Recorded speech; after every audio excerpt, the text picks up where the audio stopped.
आज हम बात करेंगे जो पैकेज ऑफ प्रैक्टिसेस मैंने चौधरी श्रवण कुमार हिमाचल प्रदेश कृषि विश्वविद्यालय के पैकेज ऑफ प्रैक्टिसेस की बात मैंने की थी आप लोगों से कि उसमें दूसरी फसल है शिमला मिर्च। तो शिमला मिर्च के बारे में आज हम बात करेंगे। शिमला मिर्च हिमाचल प्रदेश की मुख्य जो मध्य पर्वतीय क्षेत्रों की एक मुख्य फसल है और ये करीब करीब निचले और मध्य पर्वतीय क्षेत्रों में बहुतायत में उगाया जाता है। हिमाचल प्रदेश में शिमला मिर्च की खेती लगभग 3000 हेक्टेयर क्षेत्रफल पे की जाती है और पैदावार की अगर बात करें तो ये लगभग 51,770 मीट्रिक टन करीब 52,000 मीट्रिक टन के करीब होती है। शिमला मिर्च वैसे तो कहा जाए तो शिमला मिर्च पूरे वर्ष भर इसकी डिमांड मार्केट में बनी रहती है। किस्मों की अगर बात करते हैं तो कैलिफोर्निया वंडर ये सबसे पुरानी किस्म है और बहुत ज़्यादा इसकी डिमांड भी रहती है। पौधा मध्य ऊंचाई के होते हैं और फल इसके जो होते हैं वो चमकीले होते हैं, हरे रंग के। तुड़ाई लगभग 75 दिन में हो जाती है और 125 से 150 क्विंटल प्रति हेक्टेयर तक इसकी उपज है। ऐसा माना जाता है कि अगर अच्छी देखभाल की जाए तो 150 क्विंटल प्रति हेक्टेयर तक उपज करीब करीब प्राप्त हो जाता है। दूसरी वैरायटी है जो सोलन की है। सोलन भरपूर फल सड़न रोग और बैक्टीरियल लीफ स्पॉट के प्रति सहनशील है, कम आता है इसमें और 70 से 75 दिनों में यह भी तैयार हो जाता है। फल का आकार करीब करीब 50 से 60 ग्राम का है। रंग में ये हरा है और मैक्सिमम या औसत उपज की बात करें तो 300 क्विंटल यानी करीब करीब कैलिफोर्निया वंडर से डबल 300 क्विंटल प्रति हेक्टेयर तक है। चौधरी श्रवण कुमार की हिमाचल प्रदेश की एक अलग वैरायटी है जिसको हिमपालम शिमला मिर्च 1 कहते हैं और ये वैरायटी जो है हिमपालम शिमला मिर्च 1 जो है वो बैक्टीरियल विल्ट रेजिस्टेंट है, प्रतिरोधी किस्म है जो रोपाई से लगभग 60 दिनों में तैयार हो जाता है।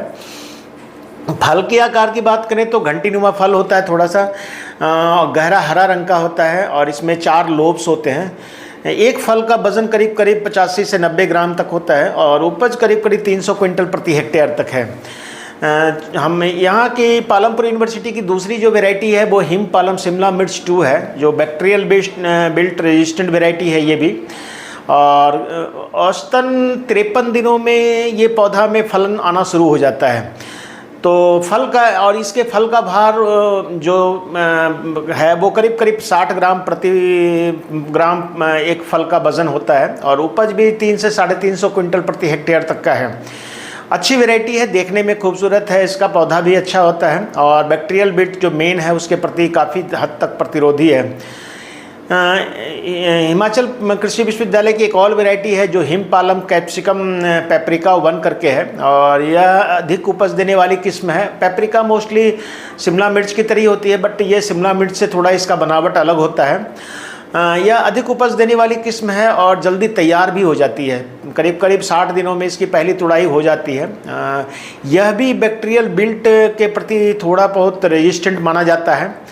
फल के भार की बात करें तो इसका फल का साइज़ जो है करीब करीब 15 से 20 ग्राम के बीच में और उपज करीब करीब 1.5 क्विंटल 130 से 150 क्विंटल प्रति हेक्टेयर के बीच में होता है। बैक्टीरियल बिल्ट के कारण शिमला मिर्च और हरी मिर्च की खेती जो है मोस्टली आपको पता है कि कांगड़ा, मंडी, चंबा के क्षेत्रों में नहीं करनी चाहिए। यहाँ पर बैक्टीरियल बिल्ट जो लगता है इसमें जब फ्रूटिंग आता है तो उसी समय पौधे सूखने लगते हैं।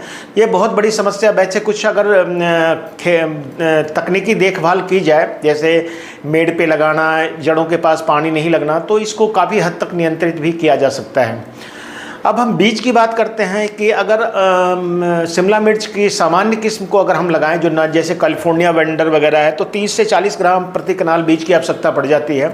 वहीं हाइब्रिड किस्म को अगर हम लगाएं तो 8 से 10 ग्राम करीब बीज एक कनाल के लिए उपयुक्त होता है। वहीं अगर खाद और उर्वरक की बात करें तो गोबर की खाद तो आपको पता है कि वेजिटेबल्स में सबसे ज़्यादा ज़रूरी है, तो इसका FYM जो है करीब करीब 10 क्विंटल प्रति कनाल यानी कि सड़ी हुई बिल्कुल पूरी तरह से अच्छी तरह सड़ी हुई गोबर की खाद ही यूज़ करना चाहिए। उसके अलावा यूरिया 8 किलोग्राम जिसको हम 3 भागों में देते हैं, 1/3 जो है जुताई के समय। उसके अलावा सुपर फॉस्फेट 20 किलोग्राम प्रति हेक्टेयर प्रति कनाल और म्यूरेट ऑफ पोटाश जो है 3.5 किलोग्राम प्रति कनाल इसका प्रयोग करना चाहिए। तो और दूसरा जो इसका तरीका है, क्योंकि आजकल 12-32-16 ज़्यादा उपलब्ध है, तो गोबर की खाद 10 क्विंटल तो आपने डालना ही है। उसके अलावा 12-32-16 आपने 10 किलोग्राम के करीब और muriate of potash 1.5 kilogram, urea करीब 6.5 किलोग्राम प्रति कनाल के हिसाब से डाल सकते हैं। इसमें ध्यान रखने की बात है कि जो संकर किस्मों जो अधिक उपज देती है, खास करके 300 साढ़े 300 क्विंटल पर हेक्टेयर, उसके लिए 480 किलोग्राम यूरिया, करीब 240 में मतलब यूरिया और 375 किलोग्राम सुपर फॉस्फेट प्रति हेक्टेयर जरूर डालना चाहिए। थोड़ा हेवी डोज इसमें नाइट्रोजन और फास्फोरस, सुपर फॉस्फेट, फास्फोरस की पड़ती है। ध्यान बिजाई और रोपाई का, अगर वैसे उर्वरक की बात करें तो मैंने आपको बताया कि जो खेत की हम तैयारी करते हैं, खेत की तैयारी करते समय हमने गोबर की खाद की पूरी मात्रा, नाइट्रोजन की 1/3 और 12-32-16 और यूरिया जो है, मैं मतलब 12-32-16 वगैरह जो है उसको, या म्यूरेट ऑफ पोटाश, उसकी पूरी मात्रा खेत की अंतिम जुताई के समय इसको साथ में मिला देना चाहिए। बिजाई और रोपाई की बात करें तो शिमला मिर्च की पौध को तैयार करने के लिए जो उचित समय है, इसकी बीज की जो बिजाई करते हैं वो निचले पर्वतीय क्षेत्रों में नवंबर से लेकर के फरवरी, नवंबर में करते हैं या फिर फरवरी से मार्च के बीच में करते हैं। और दूसरी जो है अगस्त के महीने में की जाती है, जिसकी रोपाई 1 महीने बाद होती है। वहीं मध्य पर्वतीय क्षेत्र में मार्च से मई के बीच में हम इसके बीज को लगाते हैं नर्सरी में, और 1 महीने बाद इसकी रोपाई हो जाती है। ऊंचे पर्वतीय क्षेत्रों के लिए प्रॉब्लम यह है कि नर्सरी लगाने के लिए अनुकूल समय नहीं होता, इसलिए इसके पौध निचले पर्वतीय क्षेत्रों से लेकर आना पड़ता है, और इसकी ट्रांसप्लांटिंग जो है वो अप्रैल मई में करते हैं। शिमला मिर्च के बीज के अंकुरण के लिए जो टेम्परेचर चाहिए वो करीब 20 डिग्री सेंटीग्रेड चाहिए, इससे कम पे ये जर्मिनेट नहीं होता है। तो जब पौधे 10 से 15 सेंटीमीटर के हो जाते हैं नर्सरी में, तो उसके बाद इसको मेड़ पे, नॉर्मली समतल खेत में, वहाँ जहाँ पानी का निकास अच्छा हो, अथवा मेड़ बनाकर दोपहर के बाद या शाम के वक्त इसकी रोपाई कर दें। रोपाई के बाद सिंचाई करना और कुछ दिनों तक फव्वारे से पानी देना बहुत ही ज़रूरी है। दूरी की अगर बात करें तो पौधे से मतलब पंक्ति से पंक्ति की दूरी आप शिमला मिर्च में 60 सेंटीमीटर रखें, जबकि पौधे से पौधे की दूरी करीब 45 सेंटीमीटर रखें। खेत में जैसे मैंने आपको बताया कि अगर शस्त्र क्रिया आप करते हैं, जैसे आप खेत की तैयारी करते हैं, उस समय खेत में हल चला करके 2 से 3 हल बार इसकी जुताई करके और अच्छी तरह से मिट्टी को भुरभुरी कर लें, सुहागा लगा लें, क्यारियों में बांट लें, और उसके बाद मेड़ बना करके इसकी रोपाई करें तो ज़्यादा बढ़िया रहता है। तो उसी समय जो गोबर की खाद है, सुपर फॉस्फेट है, म्यूरेट ऑफ पोटाश की पूरी मात्रा या और यूरिया की आधी मात्रा आप उसमें डाल सकते हैं। बाकी यूरिया 1/3 जो है रोपाई के 1 महीने बाद जो गुड़ाई हम करते हैं, और दूसरा जो है करीब फूल आने या फल लगने के समय 1 महीने बाद हमको करना चाहिए। ये सबसे अच्छा रहता है। बाकी जरूर मिट्टी की जांच के अनुसार तो हमें खाद और उर्वरक का प्रयोग करना चाहिए। खरपतवार नाशी की बात करें, जैसे हर्बिसाइड हम यूज़ करते हैं, और शिमला मिर्च में हम खास करके लासो, एलाक्लोर, जो आजकल तो कम ही मिलता है लेकिन मिल जाती है, उसके अलावा पेंडिमेथिलिन का प्रयोग कर सकते हैं। और रोपाई के 1 सप्ताह पहले तैयार खेत में उचित नमी अगर हो तो इसको स्प्रे कर देना चाहिए, रोपाई करने से करीब 10 दिन पहले।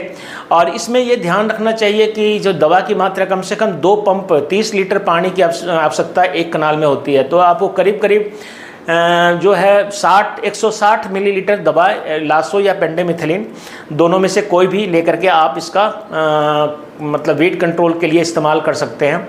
और छिड़काव करते समय ध्यान ये रखें कि पीछे की तरफ चलें, ताकि जहाँ पर स्प्रे कर रहे हैं उस पर पैर ना पड़े। स्टॉम्प को रोपाई के 8 से 10 दिनों के बाद भी स्प्रे किया जा सकता है, जैसे हम ट्रांसप्लांटिंग वगैरह कर लेते हैं उसके बाद भी, क्योंकि इसका असर पौधे पे नहीं पड़ता है, खरपतवार पे पड़ता है।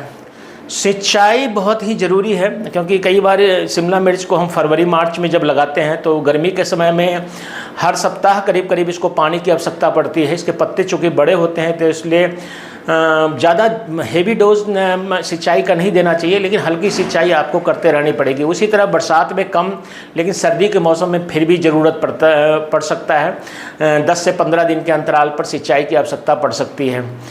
गुड़ाई की बात करें तो शिमला मिर्च में 2 से 3 बार गुड़ाई करना आवश्यक है, और 30 से 40 दिन बाद मिट्टी चढ़ाना भी चाहिए। मिट्टी 1 या 2 बार आप जब भी गुड़ाई करें तो इसके पौधे के पास मिट्टी चढ़ा दें। इससे एक तो बीमारी कम आएगी, दूसरा कई सारे जो बैक्टीरियल बिल्ट की बात मैंने की वो काफ़ी हद तक कंट्रोल हो जाता है, अगर इसके जड़ के पास पानी ना लगे तो। उपज अगर हैं तो मतलब 1 कनाल में करीब 4 से 5 क्विंटल तक, और संकर हाइब्रिड किस्म है तो 5 से 8 क्विंटल तक इसका उपज हो जाता है। पौध संरक्षण जो हमारा है, जैसे बीमारी लगती है, कीड़े लगते हैं, अगर उसकी बात करें तो इसमें कमर तोड़ लगता है। जैसा टमाटर में मैंने बताया था कि ज़मीन को जो उपचारित करने के बाद ही बेड को उसमें सीड की सोइंग करें। उसके अलावा आप इसमें डायथेनियम 45 और बेविस्टिन की ड्रेंचिंग कर सकते हैं। सीड को ट्रीटमेंट कर सकते हैं। सीड को ट्रीटमेंट कैप्टान या थीरम वगैरह से या जीरम से कर सकते हैं 2 ग्राम प्रति किलोग्राम बीज की दर से।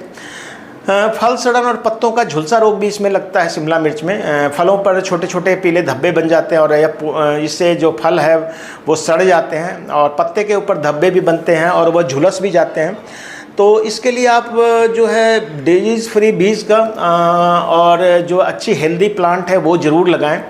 सड़े हुए फल को एकत्र करके इसको नष्ट कर देना चाहिए और मानसून आने से पहले अगर आप चाहें तो फल पर रिडोमिल 30 ग्राम प्रति 10 लीटर पानी में मिलाकर, या प्रोपिनेब 10 ग्राम 10 लीटर पानी में, या कॉपर ऑक्सीक्लोराइड जिसको जो हम यूज़ करते हैं कॉपर सल्फेट के नाम से, जो कॉपर ऑक्सीक्लोराइड, तो इसको 30 ग्राम प्रति 10 लीटर पानी का मिला करके आप इसका छिड़काव कर सकते हैं। उसी तरह से पाउडरी मिल्ड्यू, चूर्णाल आसिता रोग जिसको हम बोलते हैं पाउडरी मिल्ड्यू, ये इससे पत्ता खास करके नुकसान, पत्ते पर इसका सफ़ेद सफ़ेद धब्बे या पाउडर के रूप में दिखते हैं।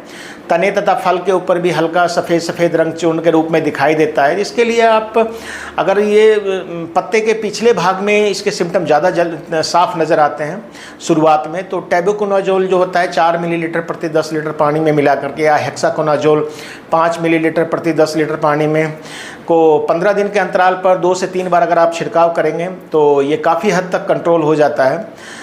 एंथ्रेक्नोज जो फल में मैक्सिमम लगता है या पत्ते के ऊपर आता है, और आप देख भी रहे हैं कि एंथ्रेक्नोज या डाईबैक जो लगता है, इसमें टहनियाँ जो है शिमला मिर्च की वो सूखने लगती है।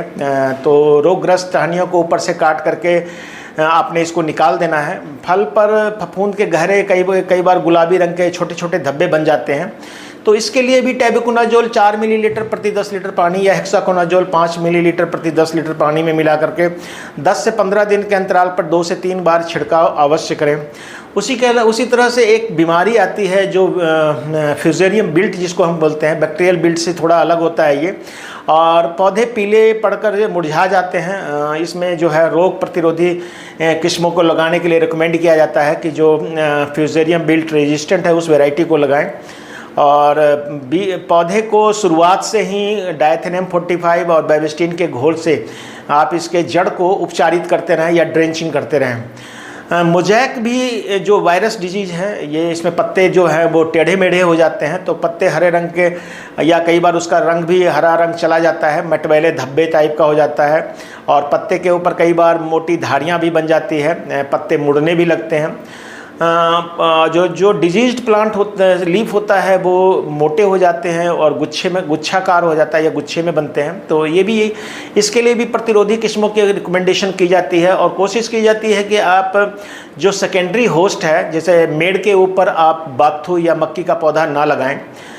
जो कीट की बात करें तो वैसे शिमला मिर्च में जो मेजर नुकसान करता है वो तेला, सफ़ेद मक्खी और थ्रिप्स करता है। तो तेला की बात करें, जो एफिड की बात करते हैं, एफिड सबसे ज़्यादा नुकसान करता है, और तेला जिसको हम बोलते हैं, और सफ़ेद मक्खी तो आपको पता ही है कि ये वायरस को फैलाता है। थ्रिप्स भी पत्तों के रस चूसता है। तो ये तीनों जो है लीफ से, और तीनों कोमल जो वैसे थ्रिप्स जो है वो पुराने पत्ते पे ज़्यादा अटैक होता है, जबकि थ्रिप्स जो तेला है वो बिल्कुल कोमल भाग पे ज़्यादा अटैक करता है। और सफ़ेद मक्खी जिसको वाइट फ्लाई कहते हैं वो तो पूरे पत्ते के मोस्टली निचले भाग में ज़्यादा रहता है, और ये विषाणु रोग को फैलाने में सबसे ज़्यादा हेल्प करता है। तो अगर आप वायरल डिजीज से बचना चाहते हैं तो जब आपको मच्छर, तेला वगैरह दिखे तो उस समय आप 600 मिलीलीटर साइएंट्रानिलीप्रोल को 500 लीटर पानी में मिलाकर छिड़काव करें, और यदि कीटों का प्रकोप बना रहे तो 15 दिन के अंतराल पर पुनः छिड़काव करें। तो दोस्तों, ये पूरा हमारा पैकेज ऑफ प्रैक्टिसेज है शिमला मिर्च के बारे में, जो पालमपुर एग्रीकल्चर यूनिवर्सिटी में के द्वारा दी गई है। अगर किसी तरह की आपको और जानकारी शिमला मिर्च से चाहिए तो आप हमें लिख सकते हैं, और कमेंट बॉक्स में जा कर के आप अपने समस्याएं बता सकते हैं। तो किसान भाइयों, धन्यवाद।